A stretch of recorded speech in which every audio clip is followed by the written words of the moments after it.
My pickups from yesterday, Saturday, Meadowlands. I didn't really go shopping. I decided that there weren't that many sales, so I would just hit the market, sell, and just shop while I was there. And it's not really all pickups. Some of it's trade.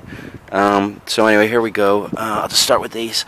I paid $20 for these two. These are fine art prints by an artist named Isaac Tarquet. Or, yeah, I think it's Jack Isaac. I'm not sure how you pronounce it, but a friend of mine said, "Oh, you should buy those. They're nice." The wealthiest of wealthy people are collecting this artist, and he's very popular and famous right now. So, for $10 each, they're nicely framed and nicely done. Nice subject matter. Let me see if you can see. I don't know how the glare is, but anyway, they're just mostly ladies, kind of hanging out with flowers and stuff like that. 20 for the two, 10 a piece. I'll probably sell them in the, I don't know, I want to see what they're worth, but probably I'll sell them for like maybe 20 a piece. And I'll ask more, and that's what I'll sell them. I bought this. This is kind of cool. I believe it's called Neue, Freund, Neue Freunde. And it's kind of like a gallery portfolio. I can't really open it up, and you might be able to see the art in there. There's like 3 prints in there, and it's just modernist stuff, like with a pretty cool design frame. This would probably be pretty awesome in the right place. They are pencil signed, and here's all the information on the artist right there. I paid $10 for them. I mean, I don't know how I could go wrong at that price. And if I'm lucky, this particular artist, Kati, might be someone interesting. Neue Freunde, Cameron visiting artist, Kati Hake, folio of 3 silkscreen prints. All the information on where it was printed, everything, you could probably just read it. I don't have to read it to you. Again, it's either worth very little, once framed it would be worth more, I suppose, or she's a good artist and it's worth a lot. I'm rolling the dice, but who cares? It's only $10. Alright, moving on. That covers the art I got today. I'm going to continue on with oldie stuff. I don't know if you know much about pottery, but this is Moorcroft. Moorcroft is desirable pottery, highly collected, generally worth good money. Unfortunately for this one, it has a teeny little chip flea bite on the bottom. I still believe I can sell it as is, and we only paid $1 for it. So I don't see an artist name or anything like that, information to that. But people like Moorcroft, I'm not really up on English pottery. But I am familiar with the name. I'm gonna just rough guess that something like this, without a chip, would be worth $75 to $100. I don't really know. With the chip, less obviously. But for $1, we shall see. I'll see how I do on that. I think I paid $8 for this, and this, I mean, it has dents in the lid. But it is an older piece of china. It's like a covered jar, and it has enamel design, decoration, Asian lettering, and some location of people. It's pretty nicely made for $7 or $8 or whatever it was. Again, I'm not really sweating that. This I bought for myself. I think I might have mentioned I like contemporary signed studio art pottery. I'm not familiar with this guy. Well, I don't know. I can't read it. It begins with an E. Something ick. Whatever. It is numbered and whatever. I might be able to figure it out later. Who made it? But there it is. Kind of a nice soft red with large, like Murano Millefiori. And then just kind of a slag swirl design. I think they call that oil. And it also has some gold patches to it. And here's the other side. There it is. Let me put it down so you can see. Let me see if I get the light. And you can see it's very heavy. A friend of mine had it. And he said he'd sell it to me for $10. I'm like, oh, cool, I'll take it. Because I'm just going to put it on my shelf.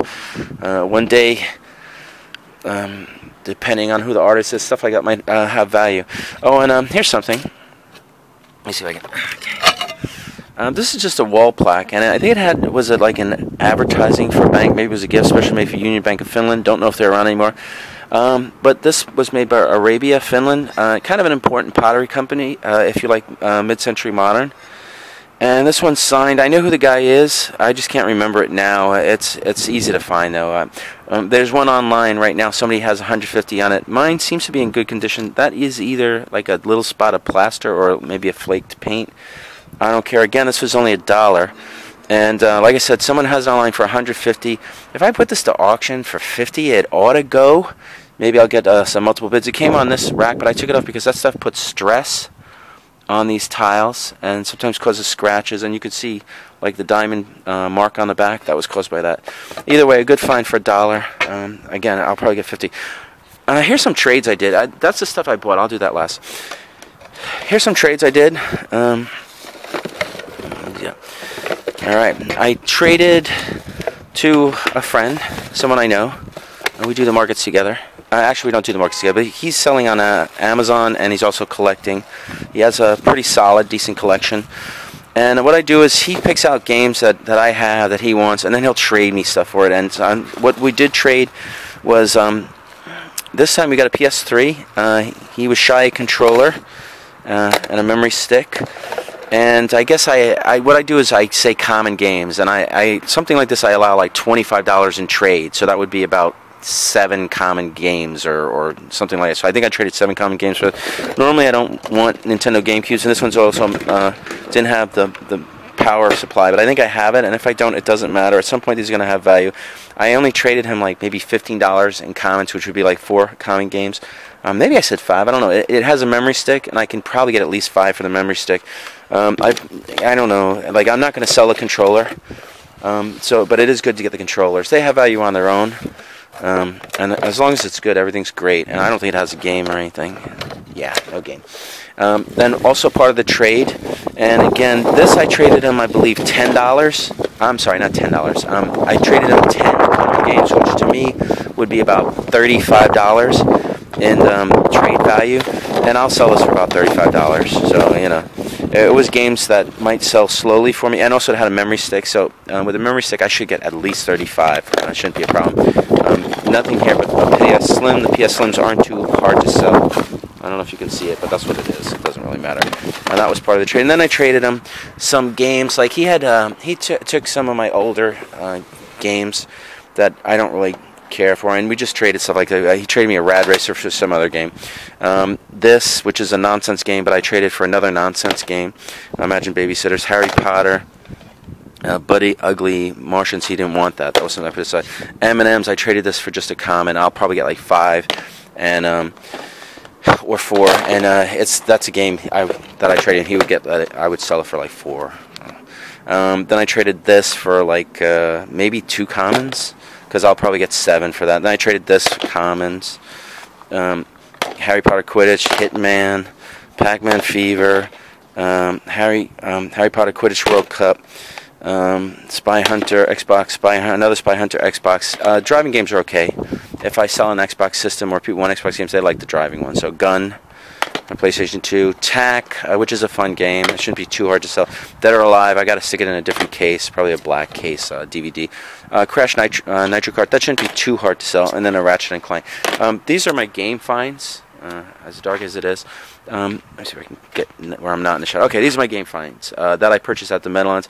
Honestly, I ran around in the morning. I didn't find anything or much. I think my big find was... damn it. Oh, there it goes. Okay. Okay, this is what I found on my own. I found a PlayStation 2 alone for like $10. Its condition is dirty, but not smashed up or anything. So either that works or it doesn't. Doesn't work, I'll give it to my friend. He could put it on eBay and lot, and this way you can sell them damaged. I got a Sega Genesis alone, but this is the first one. I'll buy the first one because I can. I have the power ports for it, and you can use an AV. I have a ton of original Nintendo AVs. They work on it, and I probably have a controller. The people next to me had this Atari for $10. It doesn't have the sticks, but it has everything else. So I went for it. I wasn't interested in it, but my friend talked me into it. He said, "Oh, you should buy it, and all I need is the sticks, and then I'll just pair some games with it. I'll be able to sell it for like $30 with about 5 games." A friend of mine picked this up from... Well, actually, I'll do that last. This I actually had, and I want to check this out. This is a preview disc. You know, I never see GameCube preview discs, so I don't know if it has much value. But it has Sonic DX, Splinter Cell, Beautiful Joe, Billy Hatcher, and the Giant Egg. And then it also has Soul Calibur 2. So, and then it also has sneak previews for like Zelda and Rebel Strike and F-Zero X. I normally see it says not for resale, so I don't know if there's a lot of them out there. But I never see preview discs for the GameCube, and I had it just mixed in with a bunch of stuff that I took that I was trying to ditch at the flea market. So I was like, you know what, let me check this out, and I'm going to check it out. I'm going to see if it has any value. This is funny. It's like the end of the day, and someone has this on their table, right? And I'm walking around. So I see it, I go up to it, but it's turned on. I'm like, oh, is this yours? You're playing it? The guy's like, no, I'll sell it. I'm like, oh, okay, how much you want for it? $3. I'm like, $3? Okay, here you go. The money went flying towards him. It has, of course, Caesar Palace, like, who cares game, right? But I know it was working. I saw the guy playing with it, using it, and for $3, it's actually really kind of clean. I don't know what I'm going to do with it. I'll probably sell it for $15 at the flea market.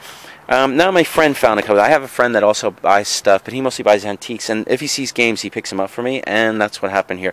He goes to a place where a lot of antique stuff comes through. A lot of the dealers that hit the Meadowlands go there. They know the place very well. I don't have to say it. They know what it is. He found this game. I'm not familiar with this game. They sell their games for like $3, right? So normally I won't pay $3 for any Sega Genesis games because they're almost impossible to sell, except unless they're interesting or unusual. But this one is Mazen Saga Mutant Fighter. Never heard of it. You know, maybe it's worth a little bit more. If not, whatever, I'll get my $3 back. So that was a safe play. And then also, he was rolling around later the market, and he comes up on somebody selling this for like $20. This in a bag Game Boy Color blue, missing the back, but I may have one of those replacement backs. I don't know. I got to look around. You know, worst case scenario, I'll just throw some tape on it. I can still sell it for like $10. So for my $20, I got the bag, which has very little or almost no value. I got a Monopoly game, very little or almost no value. I throw that in my common things. So I sell them for like $4, 3 for $10. I got a Game & Watch Gallery 2. I don't believe this game has much value, but I do get some cases, and you can actually sell the cases if you get a bunch of them on eBay. Tetris Plus may have a little bit more value than a common, but I'm not sure. To be honest, I'll probably sell in the $4 range. Donkey Kong Land 3. I'm not sure about this one. I can probably get at least 8 for it, but maybe it has more value. You know, the first ones don't have a lot of value, but it's the same thing here. Donkey Kong. I can probably get $8 for that. You know, I'm not sure. At the very least 5. So we're like 10, 20. 35. So far from my 20, I'm up to, here's a nonsense game, Solitaire. I never heard of it. Maybe it's rare. Maybe it has more value. But then Millionaire. So these are Frogger. So that's another 10 for those 3 games, say, at the very least. That's 45. And then this is Super Breakout. So I consider that a common, another $3. So I'm up to 50, say. And then it also came with some very clean instruction booklets, and what I'll do is I may pair these up with the games if I decide this has considerable value on Amazon, like say more than $10, because it's tough for me to sell that stuff at the flea market. Then I'll pair it up with the manual, and maybe that'll make the sale much easier. So anyway, Donkey Kong Land 3, Game & Watch Gallery 2, not so clean, Monopoly, Shadowgate Classic. I don't think I have that game. Frogger. I don't think he got that game at that. Solitaire, Tetris Plus. Super Mario Deluxe, that's probably a more desirable one, and Super Breakout. And there was no, that's not it. Was there any game in the back of that? Let's just see real quick. No, there was not. So yeah, that's everything I got. That was yesterday, all my finds.